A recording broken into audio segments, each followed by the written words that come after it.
கற்பனை பண்ணி பாருங்க, நீங்க ஒரு தொடக்கப்பள்ளி வகுப்பறைக்குள்ள போறீங்க. ம் அங்க இருக்கிற முக்கால்வாசி குழந்தைகளுக்கு ஒரு கதைய கேக்குறதுலயோ இல்ல படிக்கிறதுலயோ எந்த ஆர்வமுமே இல்ல அப்படிங்கறத நீங்க கவனிக்கிறீங்க. ஆமா, இது இப்போ ரொம்ப சாதாரணமா நடக்கிற ஒண்ணுதானே. கண்டிப்பா. இது ஏதோ ஒரு கற்பனையெல்லாம் கிடையாது. இந்த தேடலுக்கு உங்கள நாங்க ரொம்ப உற்சாகமா வரவேற்கிறோம். 2025ஆம் ஆண்டோட சமீபத்திய தரவுகளின்படி பாத்தீங்கன்னா, 5லேருந்து 8 வயசுடைய குழந்தைங்களோட வாசிப்பு ஆர்வம் சரியா 2.9% அளவுக்கு சரிஞ்சிருக்கு. வாவ்! அந்த 2.1% அப்படிங்கிறது கேட்க ரொம்ப சின்னதா உங்களுக்கு தோணலாம். ஆனா உலகத்தை அறிஞ்சுக்கவும், மனித உணர்வுகளை புரிஞ்சுக்கவும் ஒரு குழந்தை பயன்படுத்துற மிக முக்கியமான ஒரு கருவி மழுங்கடிக்கப்படுது அப்படிங்கறதா இதை காட்டுது. அதேதான். நீங்க ஒரு பெற்றோராகவோ இல்ல ஆசிரியராகவோ கையில எப்பவும் ஒரு ஸ்கிரீனை வச்சுக்கிட்ட உலகத்தை மறந்திருக்கிற குழந்தைகளை எப்படி மீட்க போறோம் அப்படிங்கிற கவலை உங்களுக்குள்ள கண்டிப்பா இருக்கும். நிச்சயமா இருக்கும். இது வெறும் பொழுதுபோக்கு சார்ந்த பிரச்சனை கிடையாது. இது ஒரு தலைமுறையோட அறிவாற்றல் சரிவு அப்படின்னு சொல்லலாம். கரெக்ட். அந்த சரிவை தடுத்து நிறுத்தி இன்றைய டிஜிட்டல் யுகத்தோட சவால்களுக்கு ஏற்ப சிறார் கதைகளை எப்படி மறுவடிவமைப்பு செய்யணும் அப்படிங்கறத பத்தி தான் இன்னைக்கு நாம ஆழமா அலச போறோம். அதுக்கு நாம் எடுத்துக்கிட்ட சோர்ஸ் ரொம்பவே ஒரு சிறப்பான கட்டுரை. ஆமா. 2026 மார்ச் மாசம் இயல் மின் இதழ்ல சுரேஷ்குமார் எழுதின இன்றைய காலச்சூழலில் சிறார் கதைகள் அப்படிங்கிற ஒரு விரிவான கட்டுரையை தான் இன்னைக்கு நாம பிரிச்சு மேய போறோம். அதாவது இந்த சிறார் கதைகளை வெறும் நீதி கதைகளா மட்டும் பார்க்காம வாழ்வியல், உளவியல், அறிவியல், அப்புறம் கற்பனை, இந்த 4 தூண்கள் மூலமா எப்படி குழந்தைங்களுக்கு கொண்டு போய் சேர்க்கணும் அப்படிங்கிறது தான் இந்த கட்டுரையோட முக்கிய நோக்கம். ரொம்ப அழகா சொன்னீங்க. கதைகள் அப்படிங்கிறது அடிப்படையில காலத்தை காட்டுற ஒரு டைம் கேப்சியூல் மாதிரி செயல்படுது அப்படின்னு நம்ம சொல்லலாம். உண்மைதான். நீங்க சிறு வயசா இருக்கும்போது கேட்ட அந்த பாட்டி கதைகளோ இல்ல புராணங்களோ இன்னைக்கு இருக்கிற குழந்தைங்களுக்கு நிச்சயமா போதாது. இன்னைக்கு 2025ஓட புத்தக சந்தையை பார்த்தீங்கன்னா பன்முகத்தன்மை, சுற்றுச்சூழல் விழிப்புணர்வு, மனநலம் அப்படின்னு பல புதிய களங்கள்ல கதைகள் பயணிக்கிறத நம்ம பார்க்க முடியுது. கண்டிப்பா. சூழலுக்கு ஏற்ப கதைகளோட கருப்பொருள் மாறுறது ரொம்ப இயல்புதான்.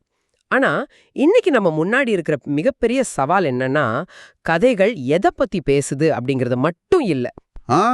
பின்ன வேற எது முக்கியம்? அது எப்படி குழந்தைகளை போய் சேருது அப்படிங்கறத இப்போதைக்கு பெரிய சிக்கல்.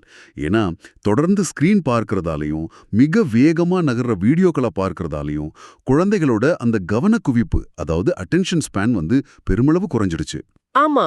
ஒரு சாதாரண அச்சு புத்தகத்தோட பக்கங்களை மெதுவா திருப்பி படிக்கிற பொறுமை இன்னைக்கு பல குழந்தைகள் கிட்ட சுத்தமா இல்ல.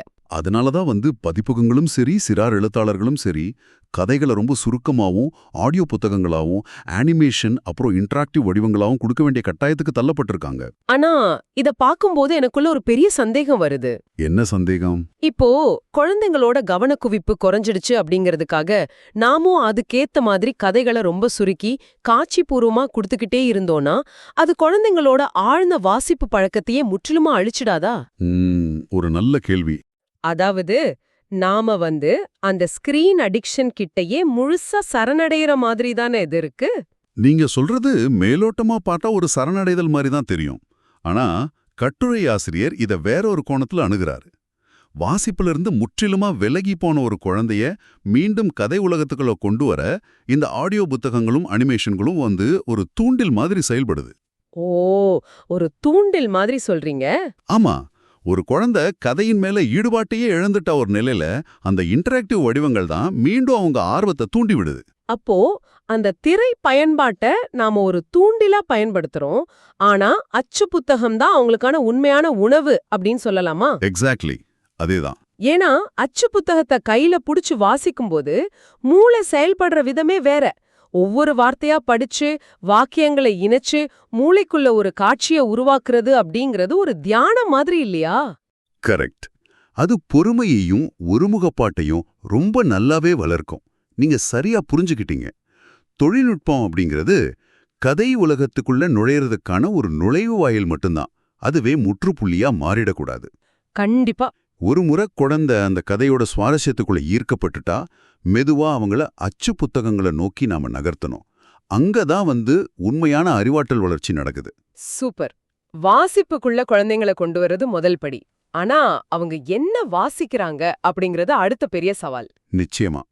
கவனச்சிதறலை சரி செய்ய கதையோட வடிவத்தை மட்டும் மாத்தினா போதாது, அதோட உள்ளடக்கமும் இன்றைய சூழலுக்கேற்ப மாறணும். ஏன்னா இன்றைய குழந்தைங்க ஸ்கிரீனுக்கு பின்னாடி ரொம்ப நேரம் செலவிடுறதால நிஜ உலக சமூக தொடர்புகள்ல ரொம்பவே பின்தங்கியிருக்காங்க. ஆமா, பக்கத்து வீட்ல யார் இருக்காங்கன்னு கூட தெரியாத நிலைமை தானே இப்போ இருக்கு. அதாவது குளோபல் சிட்டிசன்ஷிப் அப்படிங்கிற கருத்தை விதைக்கணும் அப்படின்னு கட்டுரை ரொம்ப அழுத்தமா சொல்லுது. ஆனா எனக்கு இங்க ஒரு யதார்த்தமான கேள்வி எழும்புது. சொல்லுங்க, என்ன கேள்வி அது? ஒரு சின்ன அறைக்குள்ள ஸ்கிரீனையே பார்த்து முடங்கி கிடக்கிற குழந்தைய திடீர்னு உலகளாவிய குடிமகனா மாத்துறது அப்படிங்கிறது ஒரு சின்ன தொட்டியில வளர்க்குற மீனை பிடிச்சு திடீர்னு ஒரு பெரிய சமுத்திரத்துல வீசுற மாதிரி கிடையாதா? இது அவங்களுக்கு ஒரு பெரும் குழப்பத்தையோ இல்ல பயத்தையோ தராதா? அந்த மீன் தொட்டி உதாரணத்தை வச்சு பார்த்தா, நேரடியா சமுத்திரத்துல தூக்கி வீசும்போது கண்டிப்பா பயம் வரத்தான் செய்யும். ஆமா, அப்ப அது எப்படி அதை கையாள்றது? அதுக்காக தான் கதைகள் அப்படிங்கிற ஒரு பாதுகாப்பான நீச்சல் குளத்தை நம்ம பயன்படுத்துறோம். உலகளாவிய குடிமகன் அப்படிங்கிறது எடுத்த உடனே உலக அரசியலையோ இல்ல பொருளாதாரத்தையோ ஒரு குழந்தைக்கு கத்துக் கொடுக்கறது கிடையாது. ஓ, அப்ப அது எதை குறிக்குது? இது அடிப்படையில பச்சாதாபத்தை, அதாவது எம்பதிய வளர்க்கிற ஒரு செயல்முறை. இப்போ உலகத்தோட வேற ஒரு மூலையில பனி உருகிறதால தன்னோட வசிப்பிடத்தை இழக்கிற ஒரு பெங்குயினை பத்தின கதையோ இல்ல குடிக்க தண்ணி தேடி பல மைல்கள் நடக்கிற வேற ஒரு தேசத்து குழந்தையோட கதையோ அவங்க படிக்கும்போது அந்த தொட்டி மீனுக்கு தானாகவே சமுத்திரத்தோட பிரம்மாண்டமும் மற்ற உயிர்களோட வலியும் மெதுவா புரிய தொடங்கும். ரொம்ப ஆழமான ஒரு விளக்கம் இது. மற்றவங்களோட உணர்வுகளை தங்க மனசுக்குள்ள அனுபவிச்சு பார்க்கிற ஒரு பயிற்சியா கதைகள் மாறுது. கரெக்ட். இப்படி பச்சாதாபத்தை வளர்த்துக்கிற குழந்தைகள் நிஜ வாழ்வுல தங்களுக்கு ஒரு சவால் வரும்போது அவ்வளோ சீக்கிரம் உடைஞ்சு போக மாட்டாங்க. அவங்களோட உணர்வுசார் நுண்ணறிவு, அதாவது எமோஷனல் இன்டெலிஜென்ஸ் ரொம்ப அதிகமா இருக்கும். இதுதான் அவங்கள மீண்டெழும் திறன் கொண்டவர்களா, ரெசிலியண்டா மாத்துது. வாவ்! இது கட்டுரையில் குறிப்பிடப்படுற அந்த உளவியல் நெறியோட நேரடியாவே தொடர்புடையது அப்படின்னு நினைக்கிறேன். கண்டிப்பா. பொதுவா நம்ம சமூகத்துல தார்மீக நெறிகள் இல்ல உளவியல் நெறி அப்படின்னாலே அது ஏதோ மதம் சார்ந்ததோ இல்ல பெரியவங்க சொல்ற அறிவுரைகளை கண்மூடித்தனமா பின்பற்றதோ அப்படிங்கிற ஒரு பிம்பம் தான் இருக்கு. ஆமா ஆமா, எப்பவும் ஒரு அட்வைஸ் பண்ற டோன்லே இருக்கும். ஆனா இந்த கட்டுரை அதை கம்ப்ளீட்டா உடைக்குது. உளவியல் நெறி அப்படிங்கிறது இயற்கையோட இணைஞ்சிருக்கிறது, நன்றி உணர்வு, அப்புறம் மிக முக்கியமா ஆச்சரியம், அதாவது பிரம்மாண்டத்தை பார்த்து வியக்கிற தன்மை.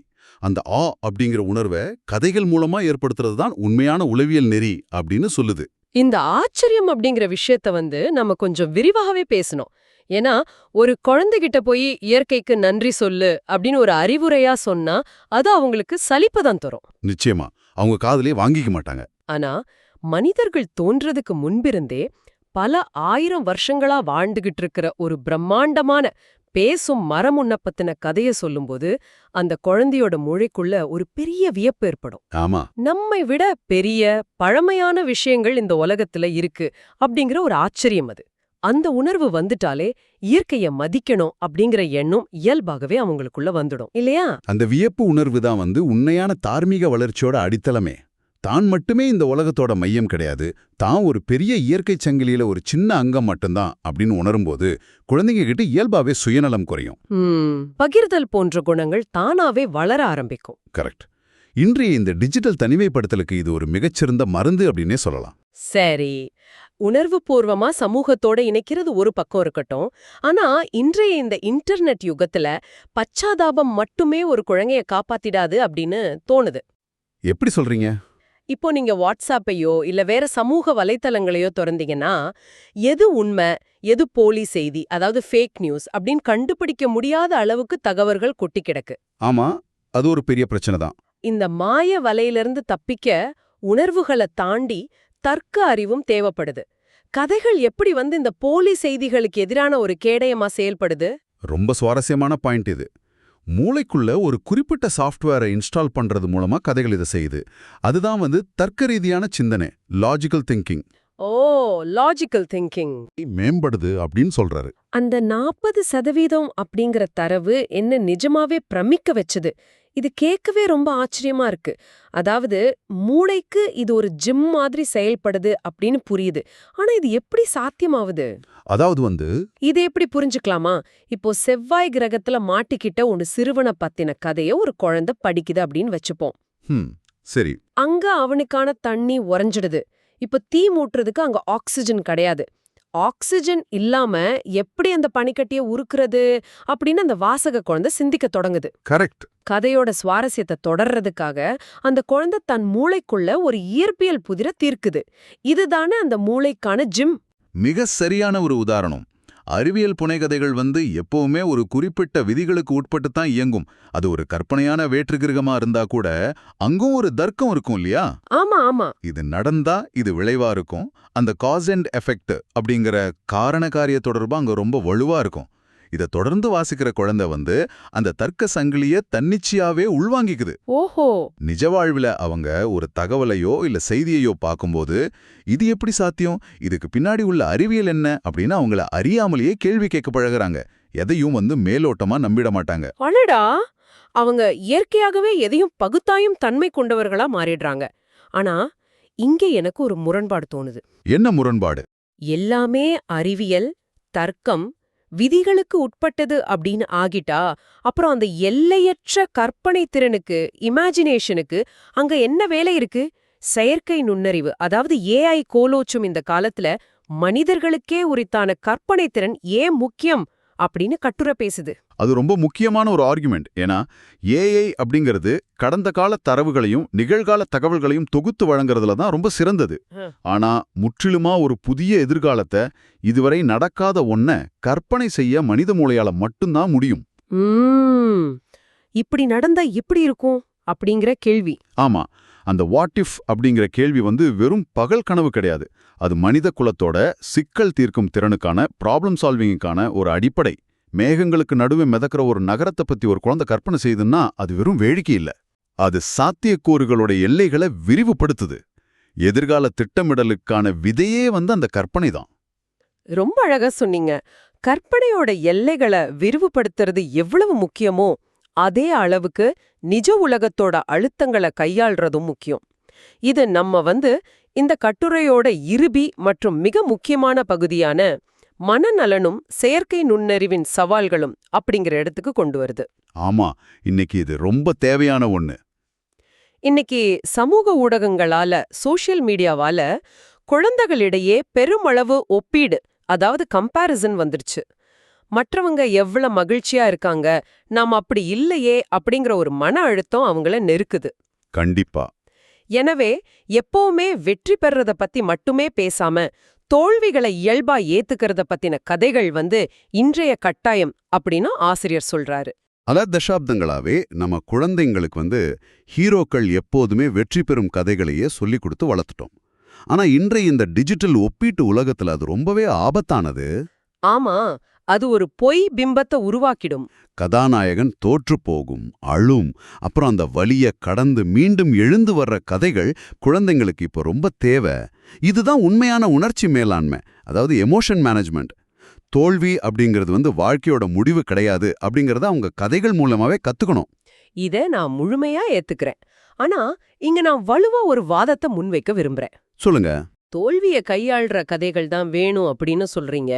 ஆனா இன்னைக்கு ஏஐ டூல்ஸ், ChatGPT மாதிரி நிறைய வந்துருச்சு. நான் ஒரு ஏஐ டூலை திறந்து, மாயாங்கிற 7 வயசு சிறுமி, அவளுக்கு டைனோசர்கள்னா ரொம்ப பிடிக்கும், அவள் கணித தேர்வுல தோல்வி அடையறா, ஆனா அந்த தோல்வியிலிருந்து அவள் எப்படி மீண்டு வர்றா அப்படிங்கறத பத்தி ஒரு கதை எழுது அப்படின்னு நான் கமாண்ட் கொடுத்தா, அடுத்த 5 செகண்ட்ல ஒரு சுவாரஸ்யமான, அந்த சிறுமிக்கு பிடிச்சமான அனைத்தையும் உள்ளடக்கிய ஒரு கதையை ஏஐ எனக்கு தந்துடுது. ஒரு இயந்திரமே இவ்வளவு கச்சிதமா தோல்வியை கையாடுற கதையை கொடுக்கும்போது மனிதர்கள் எழுதுற சிறார் கதைகளோட தேவை உண்மையிலேயே குறைஞ்சு விடாதா? இது இயந்திரம் எழுதின கதையை படிச்சாலும் குழந்தை அதே பாடத்தை தானே கத்துக்க போகுது. நீங்க கேக்குறது மேலோட்டமா பார்க்கும்போது ரொம்ப நியாயமான வாதம் மாதிரி தான் தோணும். ஏஐ உருவாக்குற கதை இலக்கண சுத்தமா இருக்கலாம், நீங்க கேட்ட எல்லா அம்சங்களையும் அது கொண்டிருக்கலாம். ஆனா கதை சொல்லல் அப்படிங்கிறது வெறும் தகவல்களை கோர்க்கிறது மட்டும் கிடையாது. பின்ன வேற என்ன? அது உண்மையான மனித அனுபவங்களை கடத்துறது. ஒரு மனிதன் தோல்விய பத்தின ஒரு கதையை எழுதும்போது அவனோட சொந்த வழி, அவன் சந்திச்ச சவால்கள், அவனோட கலாச்சார பின்புலம் எல்லாமே அந்த வார்த்தைகள்ல ஊடுருவி இருக்கும். அந்த எமோஷனல் டெப்த் பத்தி சொல்றீங்க. ஆமா, ஏஐ அப்படிங்கிறது பல தரவுகளை வச்சு உணர்வுகளா போலியா உருவாக்குதே தவிர, அதாவது மிமிக் பண்ணுதே தவிர, அதுக்கு தோல்வியோட வழி என்ன அப்படின்னு நிஜமா தெரியாது இல்லையா? ஆனா அத படிக்கிற ஒரு 7 வயசு குழந்தைக்கு இது ஏஐ எழுதுனதா இல்ல மனிதன் எழுதுனதா அப்படிங்கிற வித்தியாசம் தெரிய போறது இல்லையே. கதை சொல்ல வர்ற பாடம் போய் சேர்ந்தா போதாதா? நீங்க நினைக்கிற நானே இல்ல. குழந்தைகள் நாம நினைக்கிறத விட மிக கூர்மையானவங்க. கதைகளுக்கு பின்னாடி உள்ள அந்த நம்பகத்தன்மைய, அந்த ஆத்தென்டிசிட்டிய அவங்க நாளடைவுல கண்டிப்பா உணர்ந்துப்பாங்க. ஓ, அப்படி சொல்றீங்க. மனிதன் எழுதுற கதையில இருக்கிற அந்த சின்னஞ்சிறு குறைகள், எதிர்பாராத உணர்வு பரிமாற்றங்கள், அப்புறம் மனிதர்களுக்கே உரித்தான பலவீனங்கள், இதெல்லாம் தான் ஒரு குழந்தையோட ஒரு ஆழமான பிணைப்பை ஏற்படுத்துது. அது உண்மைதான். பெர்ஃபெக்ட்டா இருந்தா அது மிஷின் மாதிரி தான் இருக்கும். ஏஐ ஒரு சிறந்த டிராஃப்ட கொடுக்கலாம், ஒரு கருவியா பயன்படலாம். ஆனா ஒரு குழந்தைக்கு உண்மையான மீண்டெழும் திறனை, அந்த ரெசிலியன்ஸை கத்துக் கொடுக்கிற அந்த உணர்வுபூர்வமான நங்கூரம் ஒரு மனிதனோட இதய துடிப்பிலிருந்து தான் வர முடியும். ஆஹா, உணர்வு பூர்வமான நங்கூரம் ஒரு மனிதனின் இதய துடிப்பிலிருந்து தான் வர முடியும். இது மிகச்சரியான ஆழமான ஒரு விளக்கம். இத வச்சு பார்க்கும்போது சுரேஷ்குமாரோட இந்த கட்டுரை நமக்கு உணர்த்துறது ஒரு மாபெரும் பொறுப்பதான். ஆமா, நம்ம எல்லாருக்குமே இதுல பங்கு இருக்கு. இன்றைய சிறார் கதைகள் அப்படிங்கிறவை ஏதோ குழந்தைகளை தூங்க வைக்கிற கருவிகள் கிடையாது. அவை வாழ்வியல், உளவியல், அறிவியல், அப்புறம் கற்பனை அப்படிங்கிற 4 தூண்களின் மேல கட்டப்பட வேண்டிய பிரம்மாண்டமான கட்டிடங்கள். கரெக்ட். இதை உருவாக்குறது வெறும் எழுத்தாளர்களோட வேலை மட்டும்தான் அப்படின்னு நாம ஒதுங்கி விட முடியாது. நீங்க ஒரு பெற்றோராகவோ இல்ல ஆசிரியராகவோ இருந்தா இந்த சூழலியலோட ஒரு முக்கிய அங்கம் நீங்க அப்படிங்கறது உணர வேண்டிய நேரம் இது. கண்டிப்பா. நாம எல்லாரும் அடுத்த தலைமுறையோட மன உலகத்தை செதுக்கிற சிற்பிகள். நாம அவங்களுக்கு அறிமுகப்படுத்துற கதைகள் தான் அவங்க நாளைக்கு உருவாக்க போற சமூகத்தோட அடித்தளமா அமையும். ரொம்ப சரியா சொன்னீங்க. இதோட நேயர்களான உங்ககிட்ட ஒரு ஆழமான கேள்விய, ஒரு ப்ரொவோகேட்டிவான இறுதி சிந்தனைய விட்டு செல்ல நாங்க விரும்புறோம். நாம முன்னவே பேசின மாதிரி இன்னைக்கு ஏஐ மூலமா ஒவ்வொரு குழந்தைக்கும் அவங்களுக்கு மட்டுமே பிடிச்சமான, அவங்கள மட்டுமே நாயகர்களா கொண்ட பர்சனலைஸ்டு கதைகளை நொடியில உருவாக்க முடியும். ஆமா. கேக்குறதுக்கு இது ஒரு மாயாஜாலம் மாதிரி உங்களுக்கு தோணலாம். ஆனா சற்று சிந்திச்சு பாருங்க. எதிர்காலத்துல குழந்தைங்க எல்லாருமே தங்களுக்கு மட்டுமே சொந்தமான, முற்றிலும் மாறுபட்ட தனித்தனி கதைகளை வாசிச்சு வளர்ந்தா ஒரு சமூகமா நாம பொதுவான விழுமியங்களையும் கலாச்சார பிணைப்புகளையும் எப்படி பகிர்ந்துக்க போறோம்? இது ஒரு மிகப்பெரிய கேள்விக்குறிதான். ஒரு வகுப்பறையில இருக்கிற 40 குழந்தைங்களும் 40 வித்தியாசமான கதை உலகங்கள்ல வாழ்ந்தா எல்லாரும் இணைந்து வாசிக்கிற, எல்லாரும் ஒரு சேர கொண்டாடுற பொதுவான கதைகள், அதாவது காமன் நரேட்டிவ்ஸ் இல்லாத ஒரு சமூகம் எப்படி இருக்கும்? தனி மனிதனுக்கு ஏத்த கதைகள் கிடைக்கிற அதே வேளையில மனித குலத்தை ஒன்றிணைக்கிற அந்த பொதுவான பிணைப்ப நம்ம இழந்துடுவோமா? இது உண்மையிலே நாம எதிர்கொள்ள போற ஒரு பெரிய முரண்பாடு.